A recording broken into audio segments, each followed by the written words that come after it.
Spain today is a modern, vibrant, cosmopolitan country, secure under its Catholic faith and proud of its royal family. There are only a few visible signs of the Inquisition ever having existed. But 500 years ago, Spain, as we know it today, did not exist. The land was divided into a number of separate kingdoms. In the Plaza de España in Seville, ceramic murals chart the major events that have helped forge modern Spain.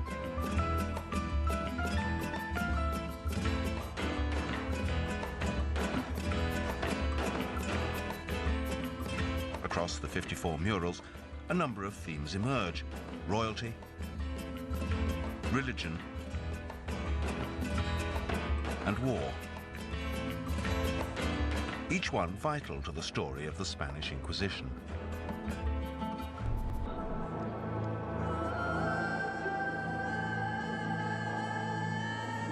But the Christian monarchs of Castile and Aragon wanted to unite Spain under a single government and a single religion, Catholicism.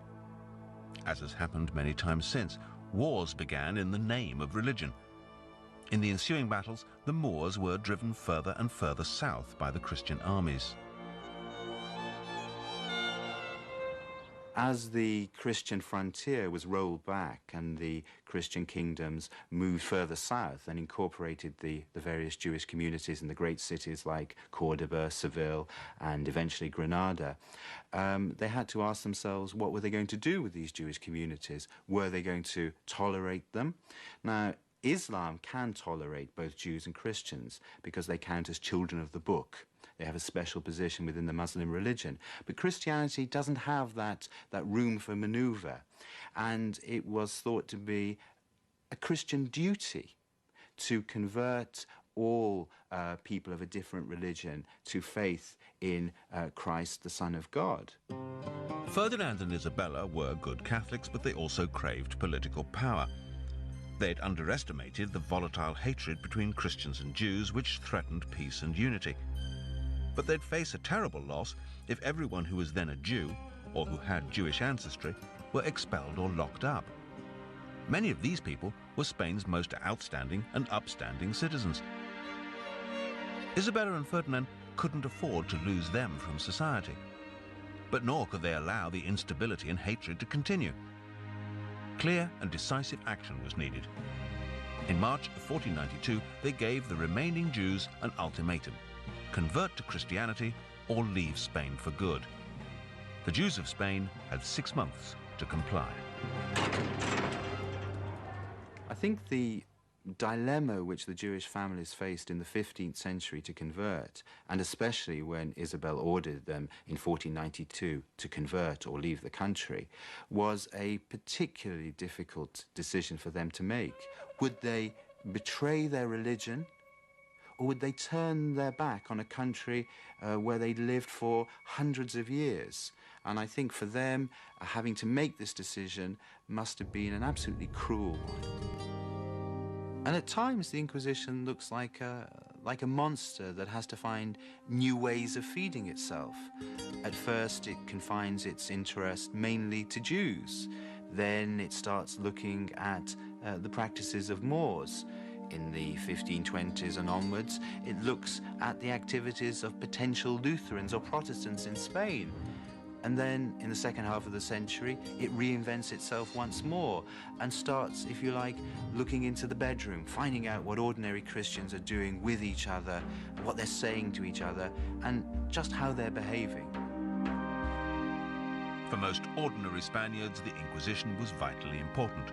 They believed that because it had been originally instigated by the Pope, it was God's work. To reject the Inquisition was to reject the will of God.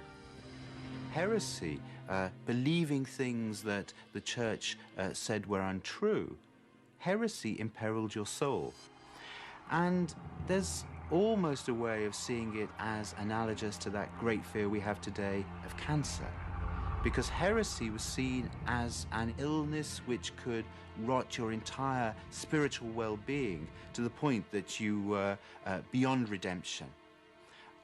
What's more, and perhaps in this case heresy is worse than cancer, you could catch it from other people. The Inquisition saw itself as a surgeon acting on the wishes of the all-powerful Catholic Church. It had to cut out the cancer of heresy from the minds of the Spanish people before it spread any further. The only way it can collect information is by inviting the public to participate.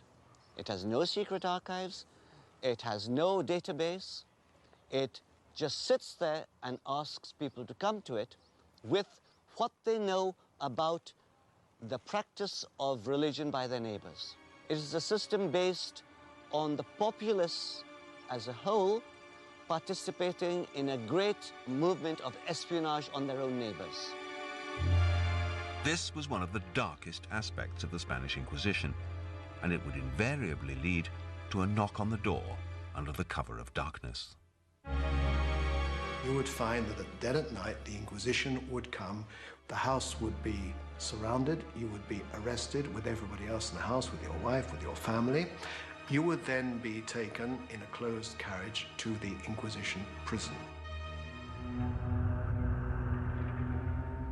At the heart of the Inquisition's work was the interrogation. A prisoner would be grilled for hours on end. The interrogation would start calmly enough, with seemingly innocent questions about the prisoner's lifestyle and that of his family. The Inquisition would interrogate you at length about what you did and what your family did.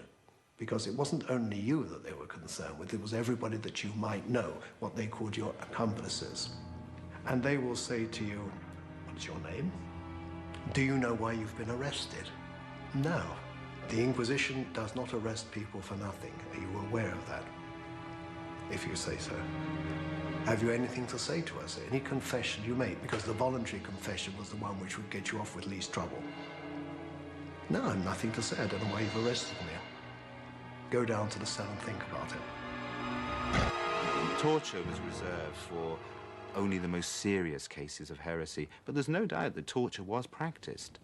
But I suspect then, as now, people have exaggerated the use of torture, and in a sense that's the Inquisition's fault. Its proceedings weren't public. It had its own prisons, but nobody quite knew what went on in them. And so, when you don't know what's happening, you always imagine the worst. Does this mean that our inherited view of the Inquisition is wrong? Chances are the answer is yes. The reason? Propaganda. Anti-Spanish, anti-Catholic propaganda, known by academics as the Black Myth or the Black Legend. The Black Legend was propaganda created deliberately by the English government and by the Dutch authorities in the 16th century. And as a result, clearly they exaggerated everything and in that way convinced the rest of the world that Spain was a bad country. The Black Legend originated as Spain was establishing itself as a formidable power in the Americas. Spain's rivals in the New World, the English and the Dutch, were both Protestant countries who used the activities of the Spanish Catholic Inquisition, particularly its use of torture, as a way to blacken the name of their enemy. It was good political and religious spin. The Inquisition didn't have the momentum to survive for long. The rest of Europe, and with it Spain, ceased to believe in heresy. A high proportion of the population do not treat heresy seriously. The Inquisition is no longer punishing people, so it runs out of time, and they eventually abolish it because of political reasons. They see it as not being consonant with the progressive image which they now wish to project to Europe. On July the 15th, 1834, Spain's monarch finally dissolved the Spanish Inquisition. The name of that monarch was Isabella II.